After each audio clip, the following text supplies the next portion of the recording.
If you've ever been underestimated by the very people who were supposed to love you the most, then you already know part of my story. You know the sting of being told, directly or indirectly, that your worth is less than someone else's simply because of who you are. You know how it feels to pour every ounce of yourself into proving them wrong, while simultaneously longing for the smallest scrap of recognition. And you know the bitter irony of watching the person who always stood above you begin to stumble, all while refusing to admit their house of cards is collapsing. What I'm about to tell you is a story of shadows and legacies, of betrayal and revelation, and of how arrogance can bring down an empire faster than any outside rival ever could. You're going to hear how my brother's pride nearly destroyed everything, and how, against all odds, the very person he mocked ended up standing at the center of it all. Stay with me, because this story isn't just about old wounds and a family business. It's about how the truth can hide in plain sight for decades, and how sometimes the things we thought were worthless were actually our inheritance all along. My name is Rachel Mercer. I'm 32 years old, and for most of my life, I was the Mercer family's greatest disappointment. My father, Richard Mercer, made no secret of the fact that he preferred my older brother, Nathan.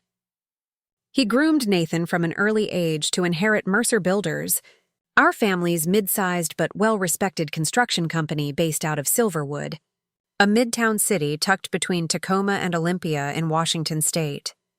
Whenever people in our community drove by a school, hospital, or office building with the Mercer logo on it, my father would proudly point and say, "That's our work." He thrived on those moments, always quick to remind everyone that what he created was meant to outlast him.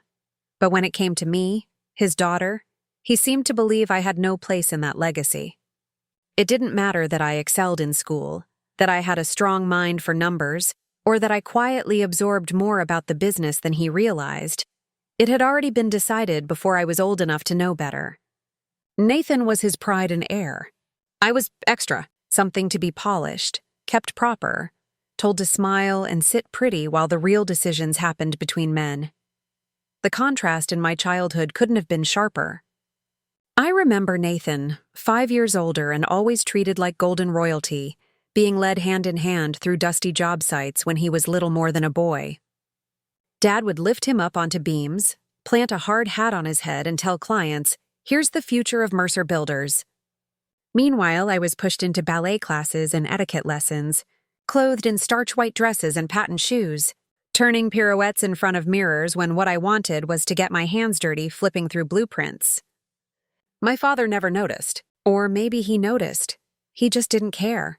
The one person who did care was my mother, Helen. She was soft-spoken in public but sharp and restless in private, with a degree in business administration that she never got to use because my father insisted she give up her career to stay home after Nathan was born. But she saw something in me. She knew long before I did that my instincts were wired for leadership and enterprise in a way my brothers never would be. She'd slip business journals into my bedroom and kneel beside me as we whispered through balance sheets like it was some delicious secret. "Your father doesn't see it yet," she used to tell me in hushed tones. "But times are changing. Women lead companies now. Someday it'll be your turn, if you're brave enough to take it." When I was 14, life dealt us a crushing blow. My mother was diagnosed with breast cancer. For 2 long years, she fought with everything she had, but eventually, the disease took her. Losing her was like losing the only person who believed in me inside that house. My father retreated even further into work, becoming rigid and unreachable. And Nathan? He fell apart, drinking too much, showing up late to training shifts, coasting on entitlement instead of discipline. But instead of calling him out, Dad indulged him as if his sloppiness was strength. I'll never forget what finally broke me. It was during my senior year of high school. I had poured months of time into a project that I hoped, naively would show my father what I was capable of. It was a detailed business plan for a sustainable housing division of Mercer Builders. I'd done meticulous research, laid out financial projections, and even drafted designs for eco-friendly homes that could have positioned the company as a pioneer in an emerging market. Heart racing, I placed the binder on my father's desk and watched him flip through half a page before closing it. "This isn't what we do, Rachel," he'd said flatly. Mercer Builders builds solid, traditional structures. Leave this green nonsense to decorators and idealists. Nathan, lounging smugly in the room, had picked it up and laughed. Maybe you should start a dollhouse company instead, sis. You've always been good with dollhouses. That laughter lingered in my ears for years. The day I turned 18 and graduated, I left home. I had squirreled away every dollar I could from part-time jobs since sophomore year, added it to a small inheritance from my grandmother, and left for Portland to study business. You might think Dad fought for me to stay, but truthfully, he seemed relieved. As if sending me away cleared the pressure of having a daughter he never knew how to mold. Maybe he thought he'd finally have peace with one child out of the picture. Over the next decade, I built my own path. I worked for an interior design firm fresh out of college, then realized I'd never be satisfied working under someone else's vision. So, with spit, grit, and a dangerously lean bank account, I opened my own shop, Mercer & Co. Creative, a small storefront specializing in redesigning vintage furniture and building sustainable interiors from recycled materials. The name carried a nod to my bloodline, though most people thought Mercer was just short and catchy. For once, the name didn't open doors for me.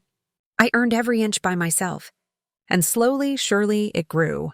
By the time I was 30, I had 3 thriving locations across Oregon and Washington and a rising online presence. My work was featured in magazines that my father would never admit he read. While Mercer Builders stood like some rigid dinosaur in the face of change, Mercer & Co. was agile, creative, and mine. And then, one spring morning, everything shifted. I was knee-deep in fabric samples for a hotel project when my phone buzzed with a number from Silverwood. Against my better judgment, I picked up. "Is this Rachel Mercer?"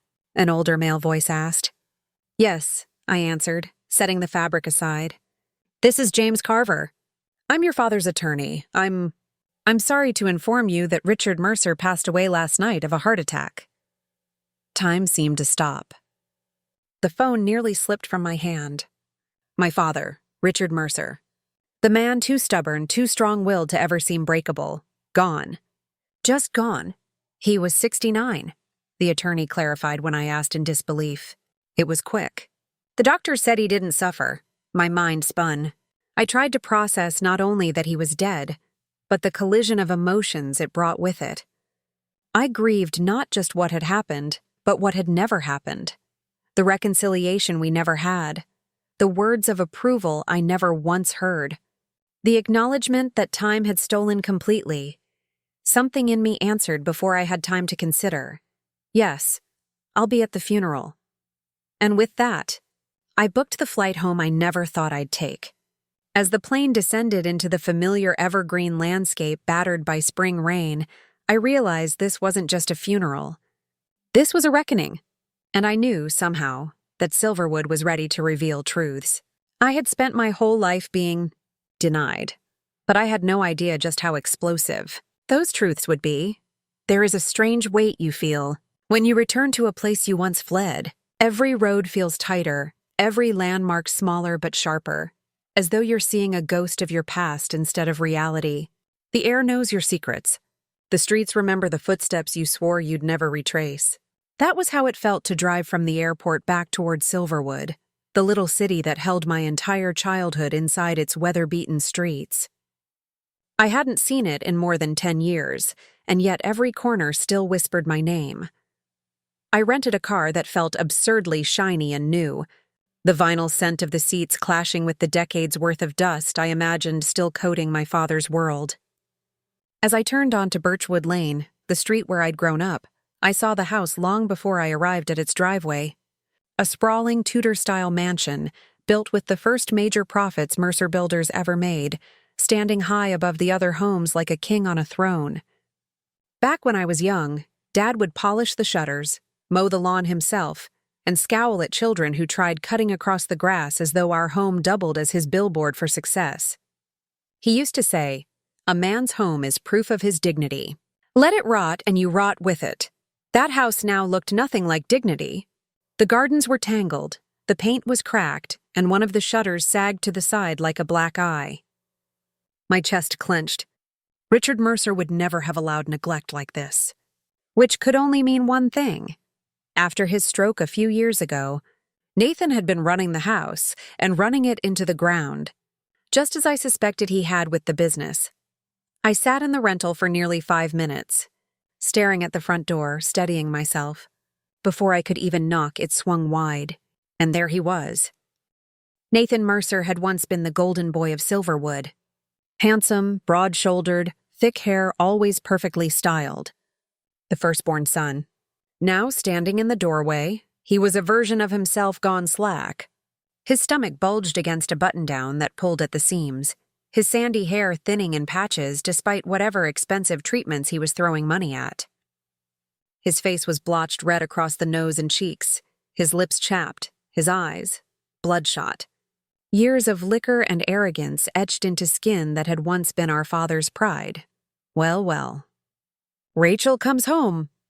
Nathan smirked, leaning on the frame like he owned it all. "Took you long enough. Thought maybe you wouldn't bother showing."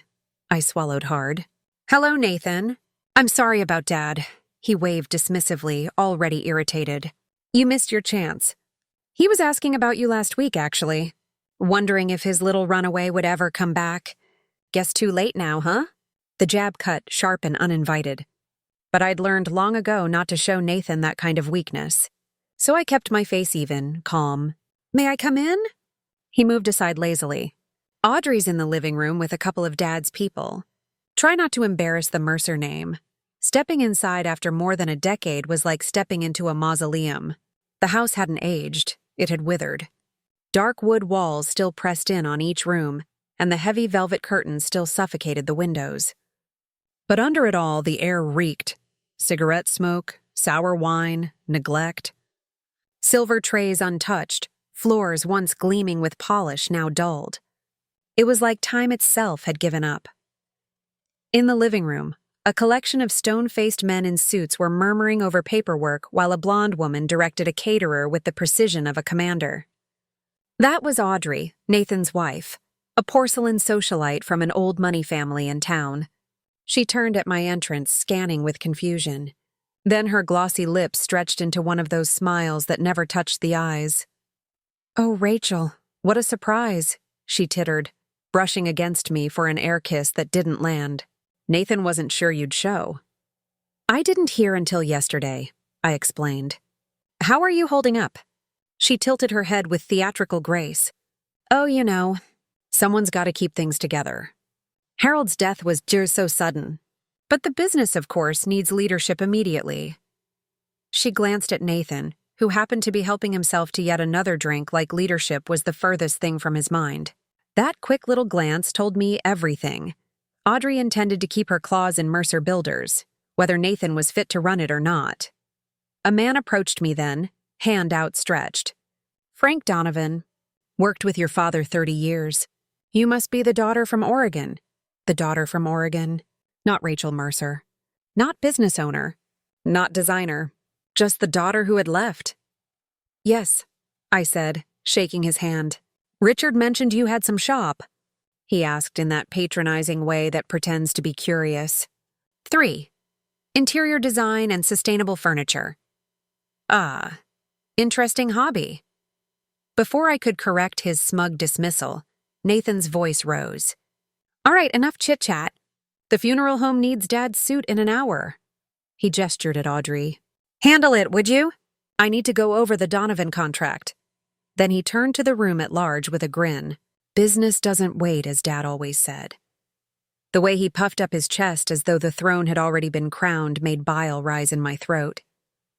His assumption was so absolute, so rehearsed, that the thought of what might come at the will reading suddenly burned with a new electricity inside me. Still, I needed to step out. I left the Mercer estate before I suffocated, turning instead toward Silverwood itself. I hadn't realized how much time had passed until I saw how the town itself had been reshaped. Old theaters replaced by tap rooms, town centers hollowed, new developments stretching out like dominoes. The Mercer Builders' headquarters loomed like a stone relic over Center Street, but even that wore cracks. A now hiring sign drooped from the lobby's window. Half the parking lot sat empty. For a company that once had contracts locked down year-round, it was a strange sight. I drove on autopilot to Marlene's Diner, an old corner staple where my mother used to buy me milkshakes after ballet class. Against all odds, Marlene herself was still there, older now, but with that same puffed-up hair sprayed into immortality. When she saw me walk in, she shouted my name. "Well, I'll be damned, Rachel Mercer! Get over here, girl!" She hugged me so tightly the hairspray clung to my clothes. There was comfort in it, though I hadn't realized how much I needed it. "I heard about your daddy. Terrible shame." Marlene poured me a coffee without asking. Then she leaned in close. "He wasn't the same these last few years, you know." I blinked at her. "What do you mean?" "After that little stroke he had 3 years back." He softened. "Less concerned about contracts, more about regrets. He talked about you. A lot." The words felt like a blow. "Talked about me?" She nodded meaningfully. "Showed me newspaper clippings about your business. Kept him folded in his wallet. Told me you'd done real well for yourself." I sat frozen, coffee untouched, throat caught between anger and something far more fragile. The father who had never called, never written, had apparently carried pieces of my success like treasures in his pocket. "A shame he never told you himself," Marlene went on, before lowering her voice. "But he didn't hide his frustration with Nathan. Said your brother was killing the business with stupid risks and too much drinking. Laid off a bunch of people last year. Wasn't like Harold. Never laid off anyone before unless he had to." Each word landed like an anvil. The unraveling house. The half-empty office. Nathan's bloated face and faded swagger. It all pointed the same direction. Mercer Builders was already collapsing, long before Dad's final breath. That night, I couldn't make myself go back to the childhood house. I checked into an old hotel on the edge of town, tossing my suitcase onto the bed and lying awake, staring at the ceiling. The enormity of the next day, the funeral, the will reading, the family I'd left behind, sat on my chest like a weight I wasn't sure I could bear. But morning always comes. Whether we're ready or not, the funeral was exactly what you'd imagine for Richard Mercer. Ornate, cold, efficient. People who barely remembered me shook my hand with rehearsed sympathy. The speeches, led by Nathan, of course, were heavy on Richard's business legacy, Mercer Builders this, Mercer Builders that. Not a word about the man he might have been beyond the company. Not that I was asked to speak anyway. My exile remained intact, even graveside. But what really mattered came after. The will reading was set for 3 o'clock at James Carver's law office, tucked inside one of Silverwood's oldest brick buildings with heavy oak-paneled walls. My heels echoed down that hallway as I walked in, every step sounding louder than it should have. Carver greeted me with a solemn nod and led me to a conference room already filled. Nathan and Audrey sat on one end, Nathan in a suit that seemed to be choking him, Audrey looking like she'd emerged from a Fifth Avenue boutique. Around them were familiar business associates, and in the corner sat Martha, the longtime housekeeper, hands folded timidly in her lap. Carver placed a leather binder on the table and said, "Before I read the last will and testament of Richard Charles Mercer, there was something he asked me to play first." He pressed a button, and after a crackle of static, my father's voice filled the room. "If you're hearing this," Richard Mercer began, "then I'm gone. I never was good with long goodbyes or feelings, so I'll keep this short. I built Mercer Builders from nothing. I made mistakes along the way, but I've put thought into how I'll leave it behind. Some of you won't like it, some of you will, but I ask you to respect it." The recording ended. The silence in that oak-paneled room was thicker than rain clouds. My father's gravelly voice hung in my ears. Nathan shifted impatiently, tapping his fingers. Finally, he muttered under his breath, "What none of us, least of all." Nathan realized in that moment was that the words, about to be read, would flip everything upside down. The tension inside James. Carver's office was thick enough to choke on. The binder sat unopened on the table, every gaze heavy with anticipation. Nathan leaned back in his chair with a smirk carved across his face, confident as ever, as if he already knew the crown was his.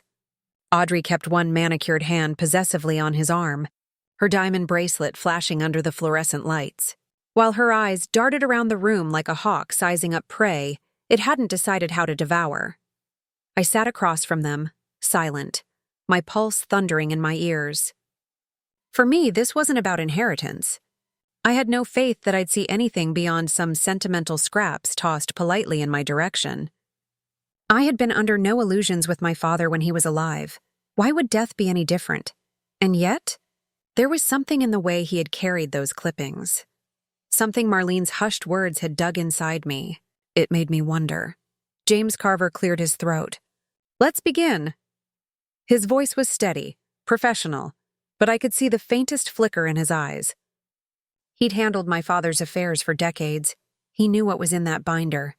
He also knew it was going to tear the air right out of this room. He started first with smaller acknowledgments. Martha, the housekeeper, received a generous sum of money that made her cover her mouth with her hands, eyes brimming with tears.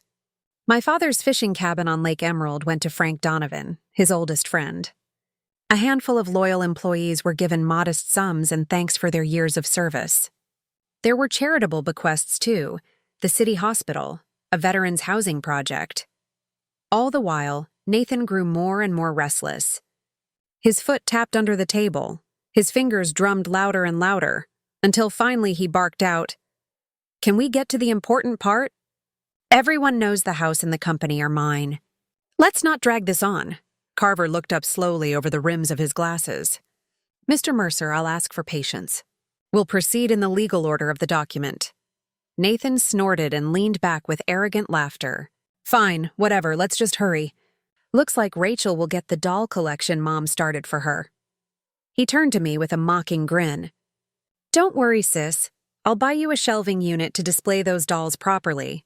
In your, what do you call it? Design boutique? Seems fitting, doesn't it?" A few of the men around him chuckled half-heartedly. Audrey let out a brittle laugh, though her eyes glittered like knives. I sat perfectly still, refusing to give them a single flicker of reaction. I'd played this role before, and I knew silence could be sharper than words. But inside, a tension was climbing my spine. I could feel something unnatural looming in that binder. Carver's voice cut through like a blade. "To my son, Nathaniel Robert Mercer, I leave my collection of vintage automobiles, valued at approximately $800,000, and a 15% non-controlling interest in Mercer Builders." The room went dead silent.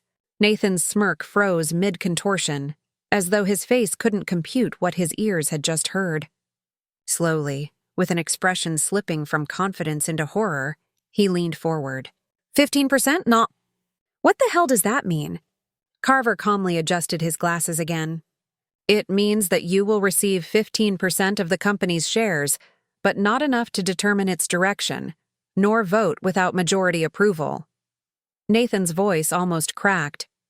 "There must be a mistake." "There is no mistake," Carver said firmly. "What about the house? What about controlling interest?" Dad said." He sliced his hand through the air like he could swat away legal documentation with sheer force. Carver turned a page with deliberate slowness. His next words detonated in the air like a grenade. "To my daughter, Rachel Marie Mercer, I leave the family residence at 127 Birchwood Lane, my personal effects, and my controlling interest in Mercer Builders, consisting of 85% of outstanding shares."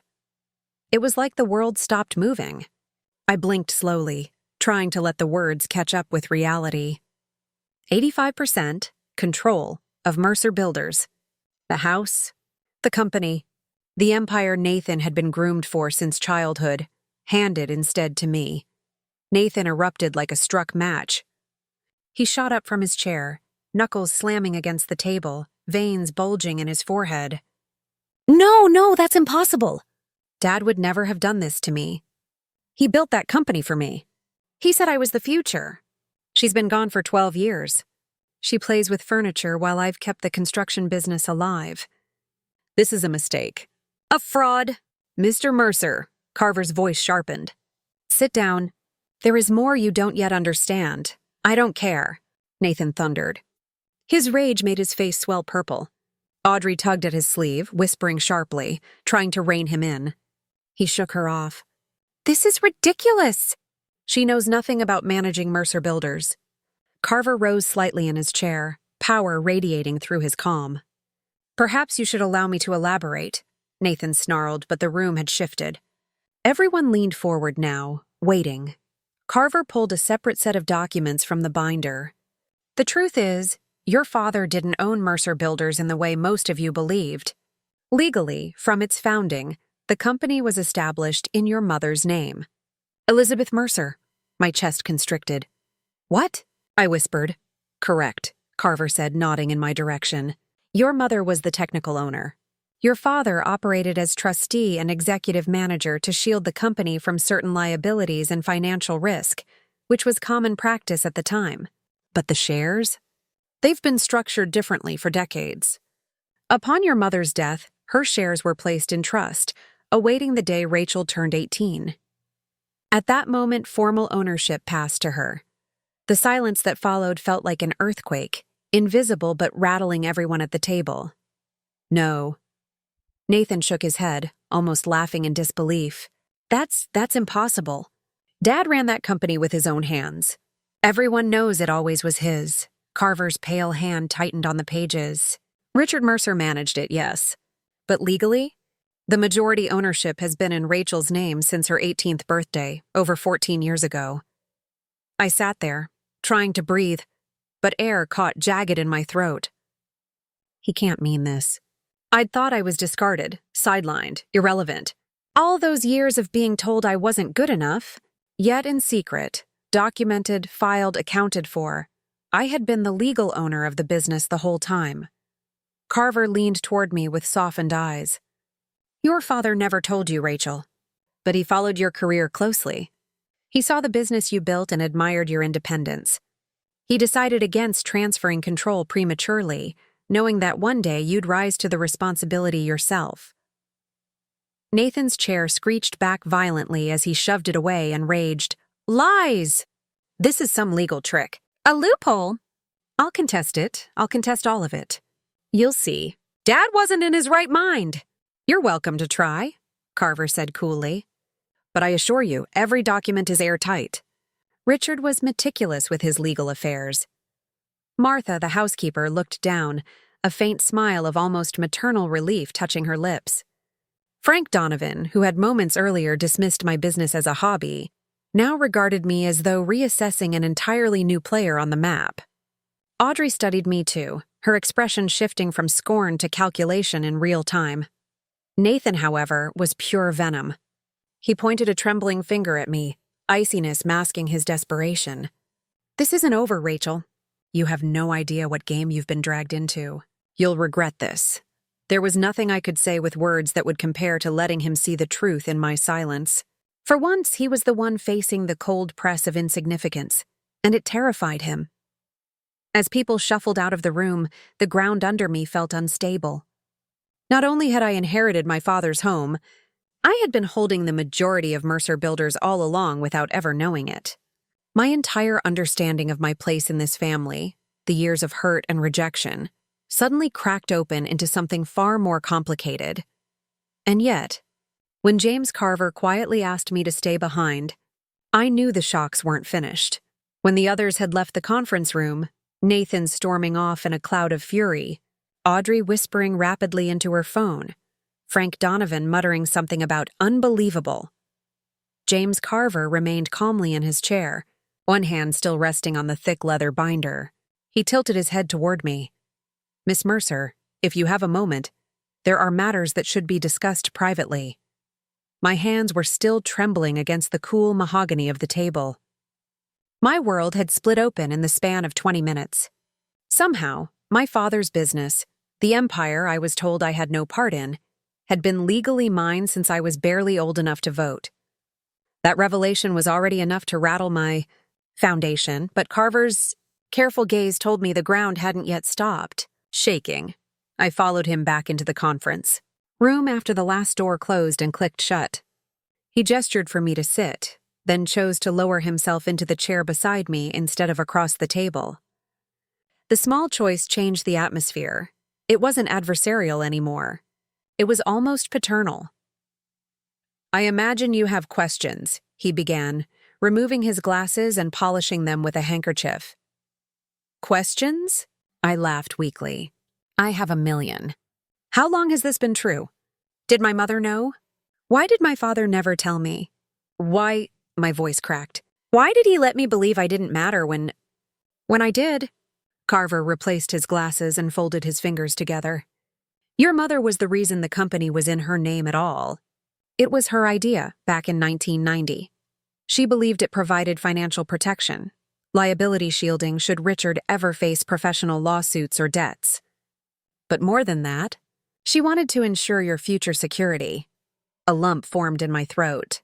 My mother, gone almost 2 decades, had planted seeds that now burst through the soil of my life.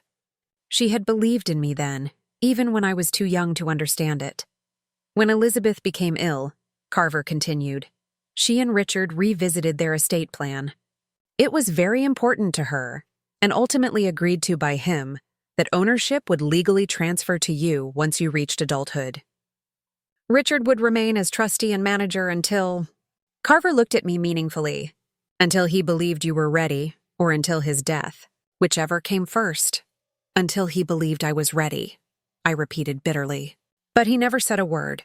He just let me believe I wasn't good enough. Do you know how much that crushed me? How many hours of my life were wasted trying to prove myself to him? Carver's eyes softened. "I understand. Richard was complicated. He had a way of testing people, often cruelly so, believing it would forge strength. When you left home and built something from dust, he viewed it as proof of resilience, a quality he admired deeply, though he rarely, if ever, said so aloud. He may have been cold, but make no mistake, he followed your career closer than you imagine." Carver reached into the binder and passed me a folded newspaper article. My heart clenched. It was an old Oregonian feature on Mercer & Coach Creative, dated 3 years prior.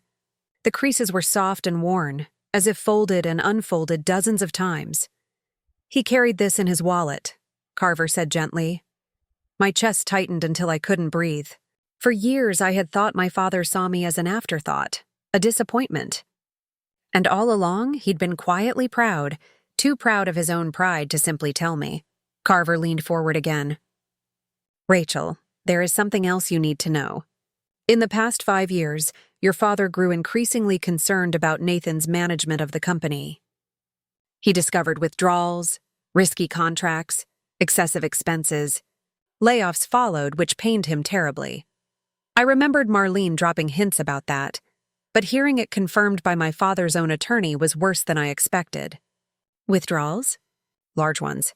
Some disguised as advances, others as bonuses. Over the last 12 months particularly, significant sums were funneled into Nathan's accounts. Your father stepped back into management himself in recent years to keep the company afloat. But," he sighed, "there are debts. Nathan's gambling. To dangerous people, I'm afraid. Not merely banks," my head spun. Nathan's arrogance made sense now. His rage at the will reading wasn't just disappointment, it was desperation. He hadn't just been expecting the company as a symbolic inheritance. He needed it. Needed the funds, the control, the escape route. Without it, he was cornered. "And the house?" I asked quietly. Carver gave a weary smile. "The house has technically been yours since you were 25. Another piece of the estate plan your parents drafted. Richard retained the right to live there until his death, but legally it was yours, or rather the trust in your name. Nathan and Audrey have been living there, paying rent unknowingly into accounts under your control. They'll find that surprising. The walls seemed to tilt around me. The Mercer Empire wasn't Nathan's birthright after all. None of it had been. My mother had put the company into my hands before she died. My father had quietly reinforced it. And Nathan, who strutted like a king, had never been more than a steward clinging to illusions. Carver reached then for his briefcase and laid down a sealed envelope. My name was on it, written out in my father's precise, mechanical handwriting. "Richard asked me to give you this privately." My hands shook as I took it. But I couldn't open it there, not with Carver watching, not with my emotions raw. I tucked it into my purse. There is one last thing, Carver added. Your father did not want to embarrass Nathan publicly, but the records are here. He slid a folder across the table. Financial statements, email printouts, proof Nathan had been sabotaging Mercer Builders from the inside. I stared at the folder, heavy with my brother's betrayal, then looked back up. What happens next? Carver drew a long breath. What happens, Rachel, is up to you. Mercer Builders is in precarious shape, but it is not too late to recover. You have ownership. You also have a choice. Save it or sell it. But if I were you, I'd go through that envelope first. He rose, collecting his glasses once more. Richard may have been negligent with words, but not with actions. His plan was always you. When the room emptied, silence swelled as though the oxygen had been pulled out. Finally trembling, I sliced open the envelope. Inside was a single sheet of paper. The words were my father's. Rachel, if you are reading this, then my voice is gone and Carver has done his duty. You deserve more than silence, but silence is what I gave. You were always your mother's daughter, sharp-minded, stubborn, hungry to know the world. I recognized it early, but I feared naming it aloud would extinguish the fire. Forgive me if I was cruel in my distance. I wanted you to build yourself, not borrow from me. You did. Your mother was right. You're the one who can protect what I started. Nathan cannot. He has fallen into weaknesses I failed to check. The company is yours, not because you inherited it, but because you earned it. Do what I could not. Trust yourself. I am proud of you, Rachel, though the words never crossed my lips. Dad, I read it once, then twice, and then again until the paper blurred with tears. My father, the one who had dismissed me for years, had kept his pride tucked away in silence. He had been proud, but too bound by his own pride and generation to say it while alive. It healed and broke me in equal measure. But the pain of that letter was quickly swallowed by a harder truth. Mercer Builders was in trouble. The company my parents had wrapped in my name at birth was rotting under my brother's care. I wasn't just inheriting control. I was inheriting a fire already burning through the foundation, and whether I wanted it or not, it was now up to me to put out the fire, or watch my father's legacy collapse into ash. The next morning dawned gray and wet, the kind of northwest rain that seeps into your bones whether you have an umbrella or not. I woke in my hotel room with my father's letter still lying on the nightstand, its corners curled from where I'd clutched it in my fists until I fell asleep. My eyes were swollen from crying, but there was no time left to drown in grief. Mercer Builders wasn't just some tidy portfolio to sit back and inherit. It was mine, and it was already set on a dangerous slope downhill. James Carver had given me a folder of financials before I left his office. I had flipped through enough to know there were problems, serious ones. Now I sat cross-legged on the bed with coffee cooling at my side, combing through line after line with sickening clarity. The money trail was unmistakable. Over $300,000 removed from company accounts in the past year alone, funneled through labels like executive compensation, advance against profits, and, ludicrously, client entertainment. I could picture it. Nathan in some casino suite, chips clattering between his fingers, bourbon glass sweating on the table while people flattered him for as long as he was spending. But those weren't the only problems. Revenue had been sliding for 3 years, contracts mishandled, budgets blown. There were notes about lawsuits brewing. Clients dissatisfied with delayed completion deadlines, subcontractors suing for unpaid invoices. Mercer Builders, once the pride of my father's veins, was now balancing on the edge of collapse. And if I didn't act immediately, if I blinked, it would all come down. With my name attached to the rubble, by 7:30, I was in the car headed toward Mercer Builders' headquarters, a squat 2-story brick building on Center Street. I had driven past yesterday, but pulling into its half-empty lot as its owner, its rightful president, was surreal. The now hiring sign slapped in the window felt less like an opportunity and more like a scream for help. Carver had given me keys, so I entered quietly, before the rest of the workforce arrived. The reception area smelled faintly of mildew and stale coffee. Beige walls, dingy carpeting, stacks of old blueprints slumped on desks.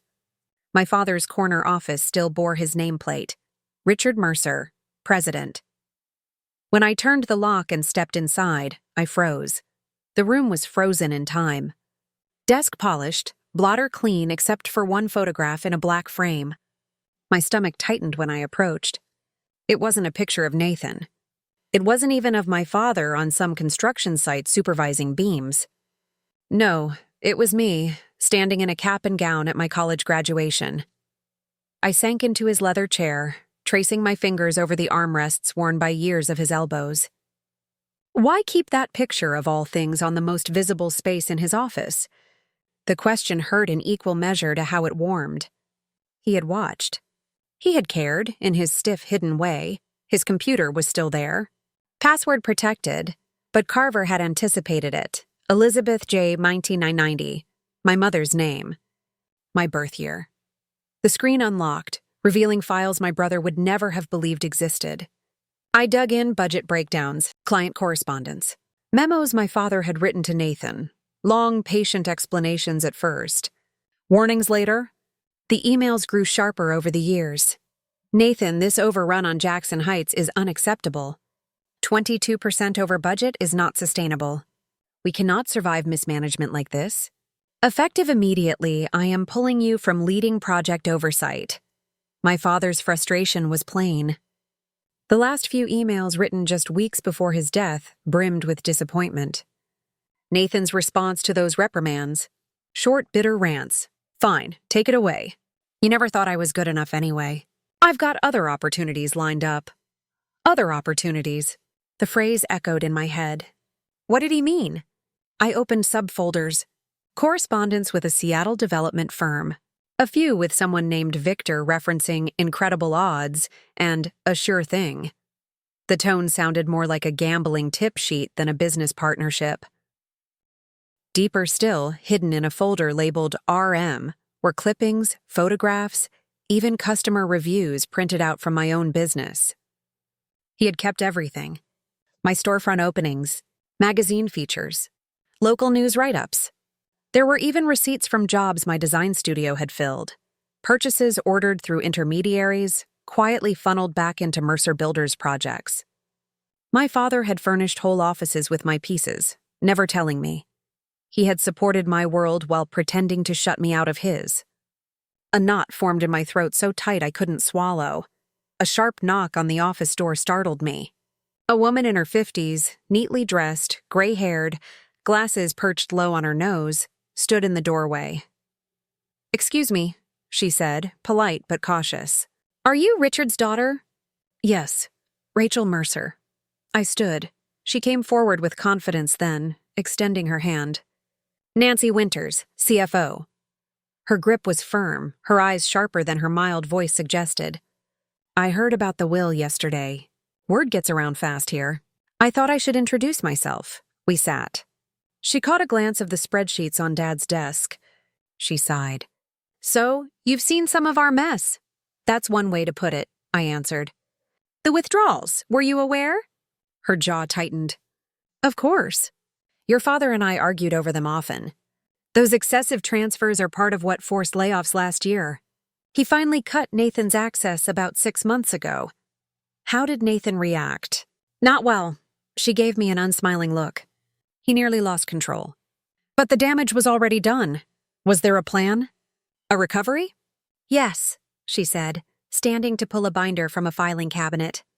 "This is something your father and I drafted together. Financial restructuring, narrowing our projects, controlling subcontractor quality. It's a sound strategy."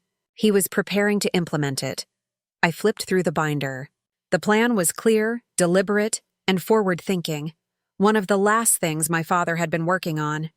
One of his final gifts in its way.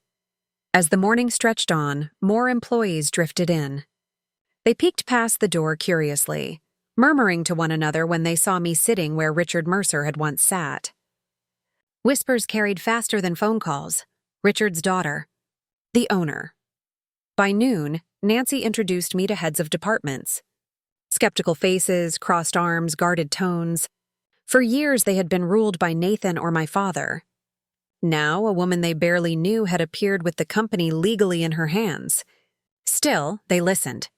And the longer I spoke, drawing on my own business experience, showing them financial printouts, asking for input rather than dictating, the more their edges softened. They wanted certainty. They wanted someone who saw the cracks and was willing to face them, instead of sweeping problems under the rug with another round at the bar. Late in the day, Nancy pressed a small brass key into my palm. "This is for your father's personal storage room in the basement. You should see what's in there." The basement room was climate-controlled, lined with neat shelves, boxes labeled carefully in my father's black handwriting. To my shock, one entire section bore my name: graduation programs, report cards, essays, articles clipped from local papers about my awards. Every accomplishment I'd forgotten to care about posed here as if he'd been archiving me. And then, the letters. Dozens upon dozens, all addressed to me. In my father's handwriting, I pulled one at random, dated 3 years earlier. "Rachel, saw your interview in Design Monthly. The way you spoke, steady and confident, you're very much like your mother. She would have been proud. I'm proud too, though I don't say it. Ordering 3 of those executive desks through a middleman, you'll never realize they're coming back into Mercer offices, but they're perfect. Silly pride, I suppose. Maybe one day I'll find the courage to mail this." My throat constricted. Letter after letter echoed the same tone, pride hidden under stubborn silence. He had written to me all along and never sent a single one. The most recent was dated just 2 weeks before he died. The doctor says my heart isn't steady. Makes a man reflect. I failed in many ways, Rachel. Too many words unspoken. I needed you to grow without me. It was selfish. The company is in trouble. Nathan more than me, but my fault too. Jenkins knows the plan. Company is always for you. I should call you. I will call you. But he never did. When I left that basement, the edges of my world had changed again. My father, flawed, blunt, and proud, had been quietly cheering me on, even if in his paralyzed way. It didn't excuse the years of silence, but it reframed them, and it steeled me with something else: resolve. If Mercer Builders was mine, then I would not let it collapse. Not with my mother's faith and my father's letters resting on my shoulders. But when I returned to my hotel room that night, a call came through from an unfamiliar Silverwood number. Against my better judgment, I answered. "Rachel?" a woman's voice asked. "Yes. Who's this?" A pause, then quietly, "It's Audrey. Nathan's wife. We need to talk. Tonight." Her voice was low, almost conspiratorial, as though she were already glancing over her shoulder. "Nathan doesn't know I'm calling you," Audrey whispered through the receiver. "And if he did, he'd be furious. But you need to hear this before it's too late. Can you meet me?" Somewhere neutral, an icy prickle spread down my arms. For all her polished cheer at the funeral and will reading, Audrey had struck me as someone who played her cards fast and close to the chest. The fact that she was suddenly whispering in secret from her husband meant whatever she had to say wasn't small talk. "Where?" I asked cautiously. "There's a coffee shop on Riverside," she replied without hesitation. "Corner of 6th. Be there in 20 minutes?" I pulled on a jacket against the drizzle and drove there, parking a block away to collect myself. As I entered the cafe, I almost didn't recognize her. Gone was the cocktail hour perfection, the immaculate blowout, the designer suit crisp and threatening. In her place sat a woman in jeans and a sweater, hair scraped into a ponytail, eyes tired, outlined with faint tremors of fatigue. She was pacing by the window when she spotted me. "Rachel." Relief softened her face, though it was mixed with tension. She gestured to a corner booth where we could sit without many nearby ears. When we slid into the booth, I searched her expression. "All right. You called me. Why am I here?" She twisted her wedding ring nervously before speaking. "Because things are about to get ugly, and I don't want you blindsided," she inhaled sharply. "Nathan is planning to contest the will. Tomorrow he meets with lawyers to argue that your father wasn't mentally competent when he arranged it." I stared, unimpressed. "That won't hold. The company's been in my name since I was 18. My father didn't sign that on his deathbed. It was written years ago. She nodded. I know, and his lawyers probably know they'll lose. But Nathan's desperate. You don't understand how bad it is. What don't I understand? Her hand trembled as she sipped her coffee, voice dropping even lower. Nathan's gambling. It's worse than anyone knows. He owes more than $500,000. Not to banks. Not to credit cards. To people who don't wait for repayment politely. He thought when your father died, he'd inherit everything. House, company, capital, and he'd use it to wipe the debt clean. Now with the will, he's cornered. The words hit like a thrown stone. That's why he raided company funds. She nodded again. It started small. Expense accounts, company cards. Then direct transfers to his name. Your father caught on eventually. Cut him off completely 6 months ago. That only made Nathan wilder. He borrowed from loan sharks. Maybe worse. I leaned back, floored, staring at Audrey's stripped-down honesty. So why are you telling me this instead of standing at his side? For the first time, her composure cracked. She twisted at her ring again, and I noticed there was a hollowness in her gestures. Her wedding band slid loose as though she'd lost weight quickly. I filed for divorce last week, she said flatly. Nathan doesn't know yet. But my lawyers will serve papers in the next 48 hours. The admission was stark. For someone so tied to appearances, divorce wasn't a minor step.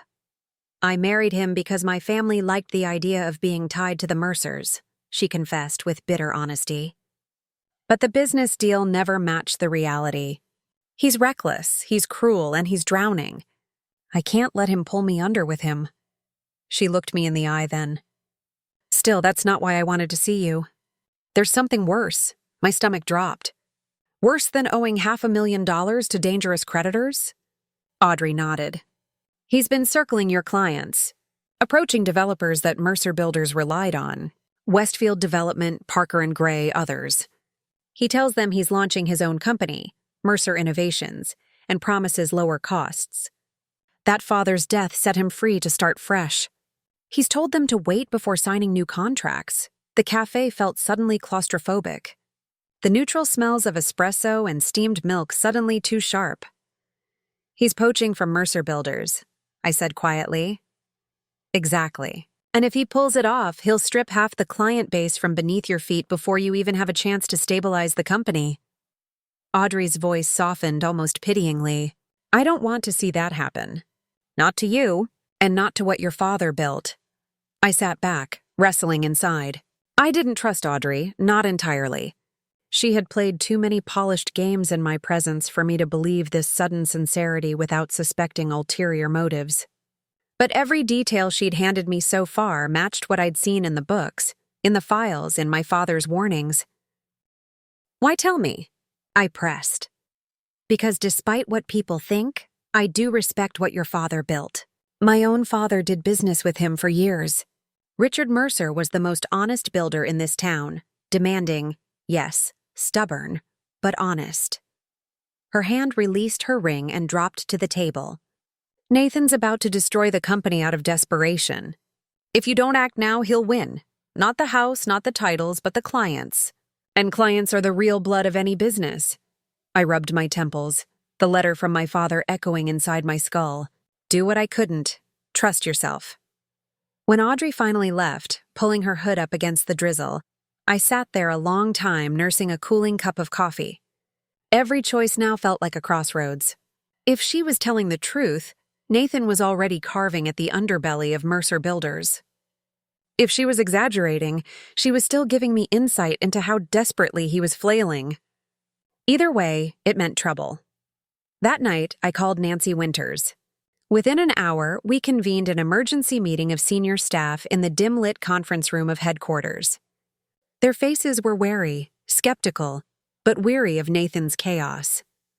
When I laid out the possibility of client poaching and passed around the file of Nathan's withdrawals, the looks turned from weary to furious. I knew it, Martin Ramirez, one of the old project managers, muttered darkly. I knew those trips weren't for contracts. Westfield's a core account, Nancy pointed out. If Nathan pulls them, 20% of our revenue vanishes overnight. Panic flickered across shoulders, but I refused to let it spiral. We'll act first, I told them firmly. We divide up the client list tonight. Every major contact gets a personal call from us before the end of the week. Assurance that Mercer Builders is stable under my leadership. We'll sit down with them, show transparency, address quality control. If Nathan comes to them later with promises of cheapness, they'll already know the truth and know that trust is worth more than a discount. The meeting carried on past midnight. Strategies scribbled on whiteboards, names checked off lists. It didn't matter that I had only sat in this building for 2 days. I knew how to fight for a business. I'd built my own from nothing, and I wasn't about to let my father's legacy be gutted quietly at the hands of his reckless son. Still, when I finally trudged back to my hotel, exhaustion dragging at my bones, I knew the war wasn't just on paper. Nathan wasn't some rival businessman. He was family. A brother who still believed the empire had been stolen from him. And in Silverwood, a man like that didn't just roll over and lick his wounds. He would come. When he did, it wouldn't be in a boardroom. It would be raw, ugly, and personal. The morning after our emergency strategy session, I finally felt the faint stirrings of control settling in my bones. The meetings had stretched close to midnight, but we had carved out a working plan. Our clients would hear from us first, not Nathan. They'd know we were stable, that Mercer Builders hadn't sunk with my father's heart, and that I wasn't just the estranged daughter parachuting in from nowhere. I could see it in the staff's eyes as we dispersed. They were wary, yes, but they wanted hope. And desperately, they wanted to believe in someone again. I left the office that night steady with determination, but when the sun spilled through my hotel window, my phone was already pinging. Missed calls, voicemails, numbers I didn't recognize, and one blunt message from Nancy. He's here. I didn't need to ask who he was. My pulse slammed awake as I grabbed my keys. By the time I drove through Silverwood's early traffic and pulled into the parking lot, Nathan's car, one of Dad's prized vintage Mustangs, now his, was crookedly parked across 2 spaces. Inside, I found him stalking through the lobby, barking at the receptionist, eyes wild and bloodshot. When he saw me, he abandoned all pretense of civility. "You!" he spat, charging toward me, his voice booming so loud half the staff froze mid-step. "You think you can walk in here and steal everything from me?" I didn't flinch. I'd prepared myself for this moment the second Audrey told me about his debts. But seeing him like that, shirt wrinkled, tie askew, his confidence cracking into desperation, still rattled me. "This isn't the place." "Nathan," I said quietly, aware of the watchful eyes behind cubicle walls. "The hell it isn't," he shouted, slamming his hand against the doorframe to the conference room. "This is my place. Or it was, until you swanned back into town with your pathetic furniture shop and tricked Dad into writing you into the will." Carver's words were still fresh in my mind. "It was never Richard's to give, it was always yours." I spoke steadily. "Dad didn't trick anyone. You've known for years you couldn't handle this business. No." He leaned in, breath hot with whiskey, though it was barely 9 in the morning. "You don't get it, Rachel. This company is the only thing I had left. You already made your own life, your fancy little shops, your magazine spreads. Meanwhile, I bled here. Every day. And now you want to humiliate me, walk in and act like you're the hero." "You bled this company, all right," Nancy's voice cut in from behind me. She'd been listening, face pale but fierce. "But through its wallet, not its work." Nathan's gaze snapped to her, venom in his glare, but he didn't deny it. That told the staff everything they needed to know. "Enough," I said firmly, pulling him into the nearest empty conference room and shutting the door before his shouting imploded the whole building. "Sit down." He dropped into a chair, but his leg jolted, his finger wagging like a child throwing a tantrum. "You've ruined everything. Do you know what you've done, Rachel? You've killed me. Those people I owe, they don't wait forever." He pulled at his collar as though invisible hands were already at his throat. "They'll find me and it'll be on you." "No, Nathan. It's on you," I said softly but firmly. "You did this. The gambling. The stealing. The lies. Dad offered you opportunities. You squandered them. He laughed without humor, bitter and broken. Oh, Dad. Dad this, Dad that. You think you were special? You were his favorite after all, weren't you? All these years, I thought it was me. But it was you. He gave you the strings without saying a word. His eyes shone with glassy fury that slipped into grief. Do you know what that does to a man? To realize your own father never trusted you? I swallowed hard. We were two people, both skewered by the same wound in different ways. He had been given too much and held accountable for nothing. I had been pushed aside, pretending to be invisible, when in reality, Dad had staked his faith on me secretly. Neither of us had gotten what we needed. What now? I asked. He slumped, rubbing trembling hands over his face. Now? Now I need cash. Bad. $500,000 by Friday. Finally, his voice broke, cracking around the edges. Rachel, they beat me last week. Carver can show you the photos if he still has them. Another week, and it won't just be bruises? My stomach twisted. I hated him. Truly I did. But he was still my brother, still the boy who once taught me to ride a bike and chased away monsters in the night before adulthood poisoned us with Dad's favoritism. Seeing him broken wasn't satisfaction, it was chaos. You expect me to give you $500,000 you'll waste the second you step into a casino again? No, not this time. Please, I swear I'll disappear. I'll leave Silverwood. Just give me the money and you'll never hear from me again. It was pathetic. And yet his voice carried enough naked terror to leave no doubt. If I turned him away, people would come. People with fists or worse. I can't just hand you money, I said after a long pause. That's exactly the hole that's eaten this company alive. But I can offer something else. His eyes flicked up, desperate. You'll sign a legal agreement relinquishing all future claim to Mercer Builders, I said evenly. Every share, every attempt to contest the will, it ends. You'll enter rehab for your gambling addiction, non-negotiable. And if you do that, I'll loan you enough to settle the immediate threat. Not a gift, a loan. With interest. You'll repay it under a strict schedule. He stared at me as if I'd sprouted horns. You can't be serious. I am. You'd put me through rehab? Force me to work for my own sister in entry-level hell? Yes. His laugh came out sharp, almost wild. Dad would have never demanded that. I leaned forward, locking eyes that once bullied me into silence. That's the problem. Dad spoiled you until you drowned in entitlement. And whether you believe it or not, I think he'd want me to give you one final chance. This time, a chance you'll actually have to earn. For the first time, silence filled the air between us. Nathan's bravado drained. His chest rose and fell quickly, eyes darting, as though every path in his mind had hit a wall. Finally, he slumped against the table with a sigh that seemed to deflate his entire body. Fine, he whispered. Draw it up, just get them off me. I nodded, but inside, fear still gnawed. This wasn't victory. This was bargaining with someone free-falling. And nothing guaranteed he wouldn't drag me down anyway. That night, as I prepared paperwork with Carver's help, the lights outside my hotel window blurred in the rain.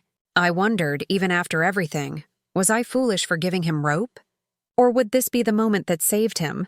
My father's words circled back in my mind again. Protect what I built. Trust yourself. I wanted to trust myself. But outside, in the slick streets of Silverwood, shadows were already prowling. And I wasn't sure if giving Nathan that lifeline had just secured the future, or put Mercer Builders in more danger than ever. For days after that brutal confrontation, the world seemed to teeter on a razor's edge. Nathan had reluctantly signed the agreements Carver prepared, renouncing all future claims over Mercer Builders in exchange for a personal loan large enough to keep him from being torn apart by the debts strangling him. Even watching him sign that paperwork was surreal, his hands shaking, jaw tight, eyes darting across the page as if the words might come alive and bite him. But the truth was, contracts on paper didn't change the gnawing fear in my chest. A man as self-destructive as Nathan didn't suddenly transform because his sister handed him salvation with strings attached. He had agreed to rehab, yes, though I half expected him to bolt before even checking in. He had sworn off gambling, but his track record made promise sound like a punchline. Still, While my brother stumbled between ruin and uncertain recovery, my father's company couldn't wait. Mercer Builders wasn't an heirloom to place on a shelf. It was bleeding. And every day I delayed making hard choices meant another nail in its coffin. So I threw myself into work. The staff's suspicion had softened somewhat after the emergency meeting, but trust had to be earned with sweat and steadiness. I stationed myself in my father's old office, which already felt less like a museum and more like a command center. The photograph of me at my graduation remained on the desk, a quiet reminder that my father had seen me all along. It was both comfort and pressure. Our recovery plan was blunt: cut losses, rebuild trust, sharpen quality. With Nancy Winters by my side, confident, steady, quietly formidable, we began calling clients one by one. Our message was consistent: stability, honesty, transparency. Mercer Builders is committed to finishing your projects on time and with the quality you expect, I told one skeptical developer over the phone. We know mistakes have been made, financially and otherwise, but I'll be personally overseeing contracts now. Those mistakes stopped today. It didn't erase doubt. But slowly, names began slipping from the at-risk column into retained. Westfield, the very client Audrey had warned me Nathan was circling, signed after 3 rounds of tense negotiation. Relief washed me when the ink dried. It wasn't just about retaining them. It was about proving the company could still win loyalty. The next week, I toured active construction sites with Martin Ramirez, the blunt but loyal project manager who'd been with Mercer Builders since my dad first lifted a hammer. Walking muddy lots in thick boots, I felt the eyes of stunned workers watching me, unsure what to make of the daughter who came back. Some of them had been around since I was a teenager, back when I was the girl tutored in ballet shoes while Nathan strutted in hard hats. I know what people are saying. I told one crew foreman as we walked the ground floor of an unfinished office building. They think I don't know this side of the business. But management isn't about swinging hammers. It's about budgeting, clarity, quality, responsibility. That I do know. And I respect the work you all do more than anyone, because I grew up around it, even when my father didn't think I was watching. The foreman studied me for a moment. Then he nodded. Fair enough. We'll see. Bit by bit, skepticism cracked. At the same time, the company itself began to change shape. The dark home base of headquarters slowly gave way to subtle updates. New light in the lobby, sustainable furnishings ordered from Mercer & Co. Creative, yes, my own business, and a mission statement posted proudly in the entrance. Building on tradition, designing for the future. It was more than cosmetic. It was symbolic. This wasn't Nathan's chaotic ruin nor my father's fossils. It was something living again. Still, despite the flickers of hope, I couldn't ignore the shadow crouched behind it all. Nathan. Reports reached me through back channels. After signing his rehabilitation agreement, he checked into a facility 2 towns over. On paper, it looked legitimate. In reality, the whispers painted a blurred picture. One day, a counselor called saying Nathan had skipped therapy sessions. Another, that he was going through detox and refusing visitors. Then silence. A week stretched to 2. I wished with all my heart I could focus only on the spreadsheets before me. The clients lined up one after another, the steady heartbeat of rebuilding. But every unanswered call from Nathan's cell phone number tied a knot tighter in the pit of my stomach. I didn't want to care. God, I wanted to write him off as the mess he'd always been. He'd earned the abyss he was staring into. But blood isn't scrubbed that easily. That old primal ache of sibling tether tugged against me. No matter how much damage he'd done, no matter how frayed our history, Nathan was still my brother. Late one afternoon, as papers littered my desk, Nancy stepped into the office. Her expression gave me pause. Sterner than usual. I thought you should know, she said slowly. One of the suppliers called. They said Nathan's been reaching out again, hinting that he's still starting his own company. Something called Mercer Innovations. Cold sweat licked my back. Audrey had warned me of just this.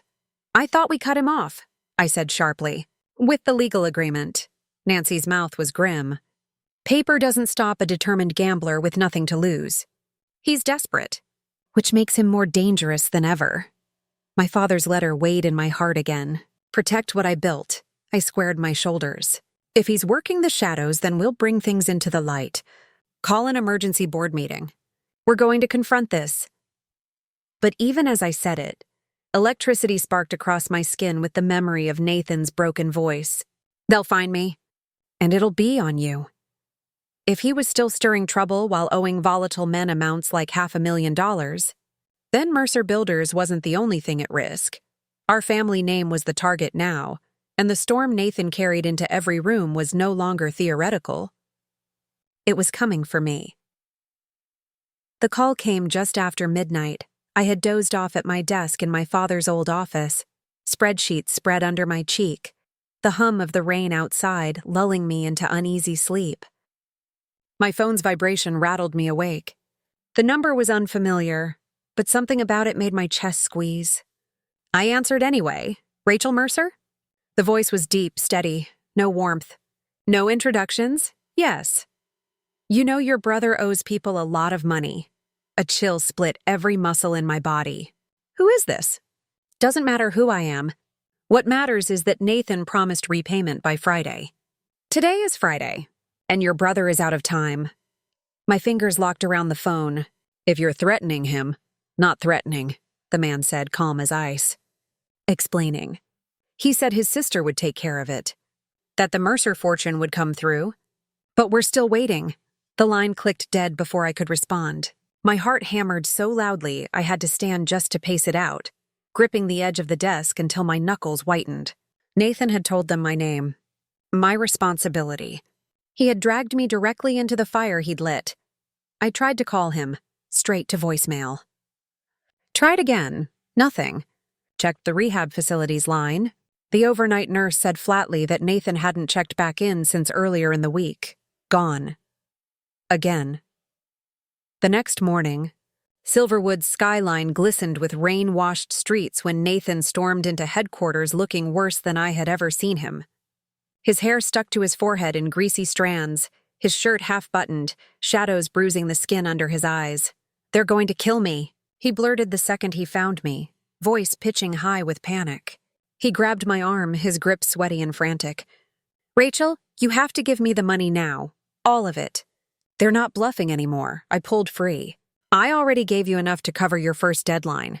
It wasn't enough, he cried, banging a fist against the wall so hard the framed mission statement rattled. Some of the office staff froze in the hallway, whispering, These people, they don't want payments.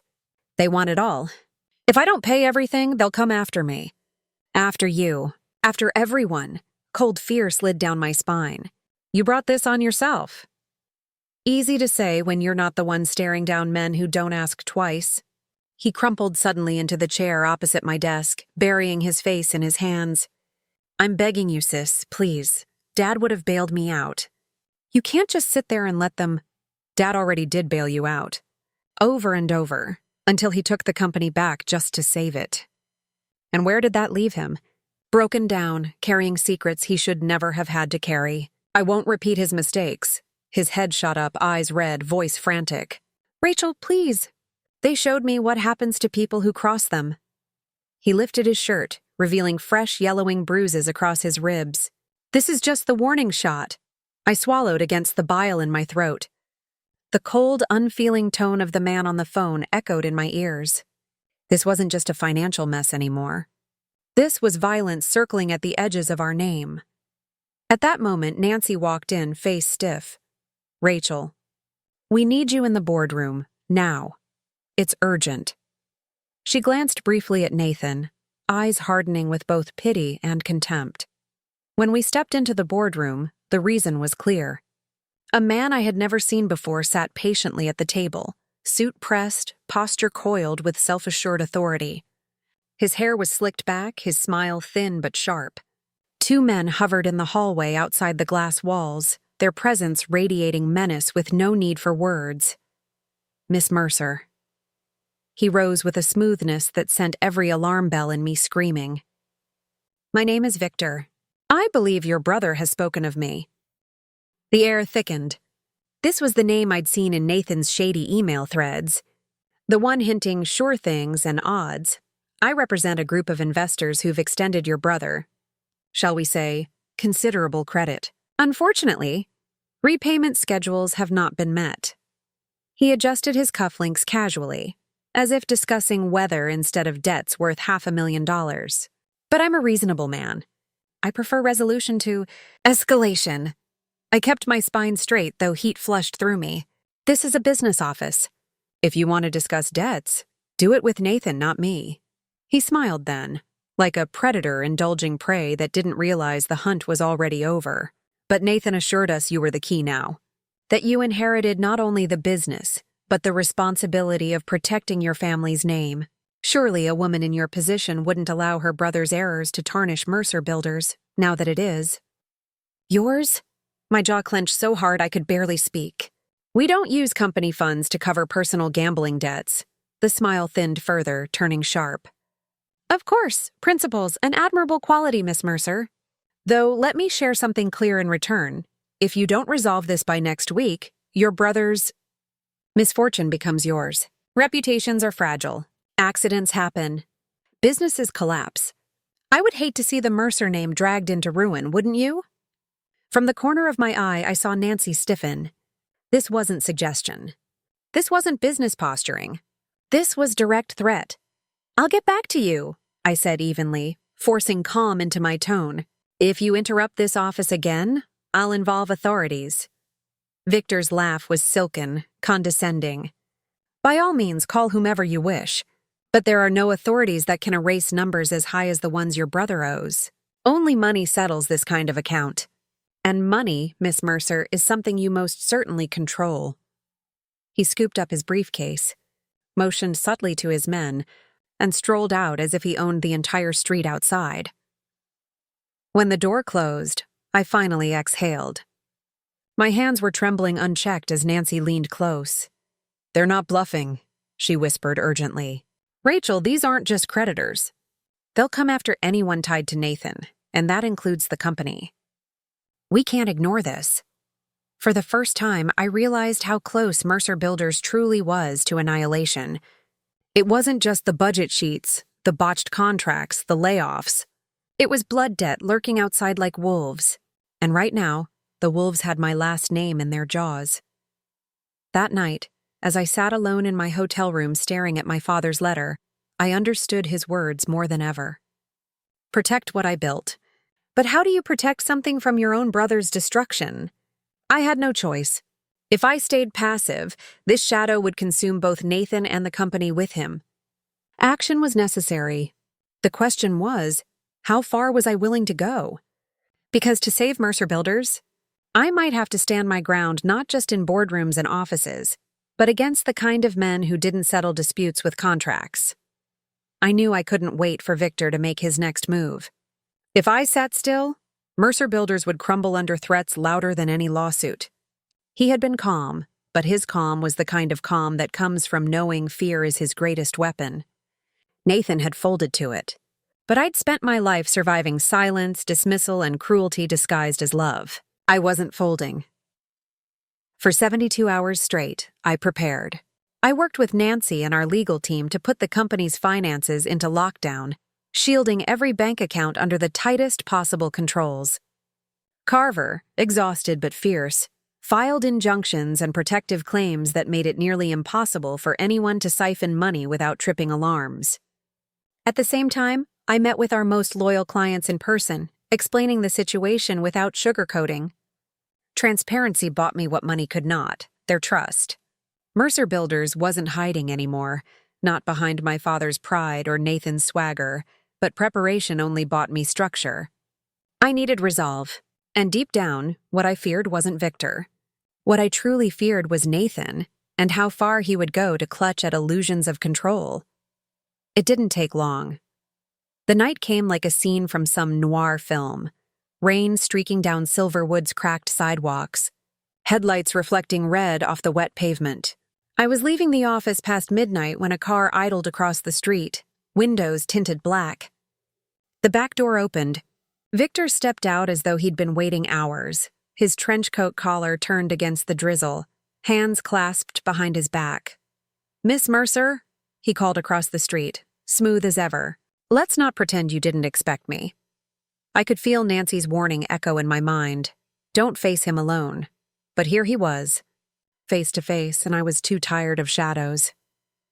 I crossed the street slowly, each step heavy with adrenaline. "You're wasting your time. My father's company won't finance my brother's self-destruction." "Ah," Victor replied. "But his debts aren't about your choices. They're about his. And debts demand repayment one way or another." He leaned closer. "I'm trying to offer you mercy, Rachel. A transfer. A quiet solution. Otherwise," he tilted his head, "noise follows. And your company doesn't survive scandal, does it?" It clicked then. Victor wasn't after repayment from Nathan. Nathan was just the crack in the wall. What he really wanted was Mercer Builders. A respected company with contracts, infrastructure, a perfect shell to launder his operations under the guise of legitimate work. Nathan had promised him a handover, and when he couldn't deliver, I became the last obstacle. "You'll never touch this company," I said. Voice trembling but hard, his smile vanished, knife-sharp rage flashing instead. "Then I pray you value your life, Miss Mercer. Because noble last stands do not last long in this world." He turned to go, but before he could vanish into the car, another voice broke through the rain. "Nobody touches her. Nathan." He stumbled from the shadows near the alley, wrinkled sweatshirt dripping wet, but his eyes clear in a way I hadn't seen in years. Trembling, yet resolute, he stepped between Victor and me like a shield. "I owe you, not her. And if you want repayment, you take it from me." Victor laughed. "You? Nathan, you are nothing now. A ghost. You squandered every chance. You have no power, no control, not even dignity left to sell." Nathan's jaw tightened. His voice cracked but carried. "Maybe, but she's the one who can save this company. And if you destroy her, you destroy your own payday. You'll never see a cent." Victor's eyes darted from him to me, calculating. I could see the truth in Nathan's words. Victor didn't actually want blood spilled. He wanted leverage. And for the first time in this entire storm, my brother had given it to me. I pulled a folded document from my coat pocket. The termination contract Carver had drafted hours earlier in anticipation. My hand shook as I held it out to Victor. "This is legal proof Nathan has no financial claim to Mercer Builders," I said. "He can't hand you contracts. He can't hand you accounts. The company is mine. And without me, you get nothing." Victor studied the paper in silence, the rain pattering against his shoulders. Seconds stretched into eternity. Finally, his lips curled. Not a smile, but resignation. "Very well," he said softly. "But debts do not vanish, Miss Mercer. Nathan may have bought you time, but time runs out." He slipped into the car, his men following, and the black vehicle melted back into the streetlights like a predator retreating into brush. The silence afterward was suffocating. Nathan swayed, soaked to the bone, his face pale. "You," I began, 1,000 things battling in my throat. But he lifted his hand, already crumbling into exhaustion. "Don't say it. I know what I did, for once. Let me do one thing right." His voice broke, softer now. "Tell me Dad would have been proud. Just once." I swallowed the lump in my throat. "He would have wanted you alive. That's what I want too."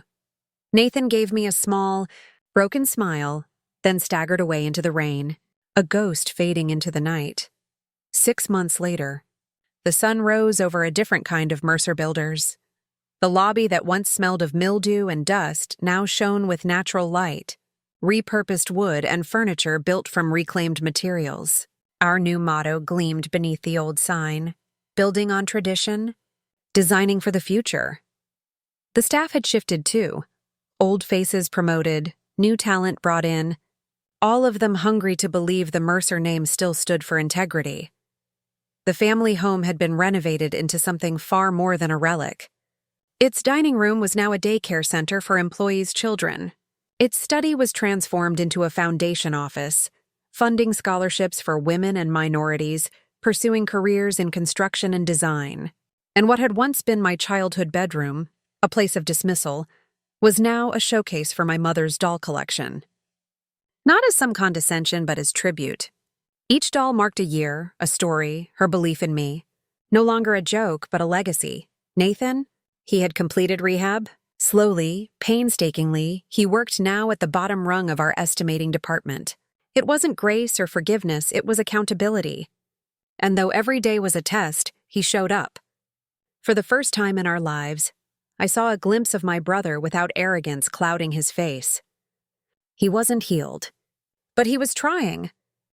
As for me, leading Mercer Builders was nothing like I had imagined, but everything I was built for.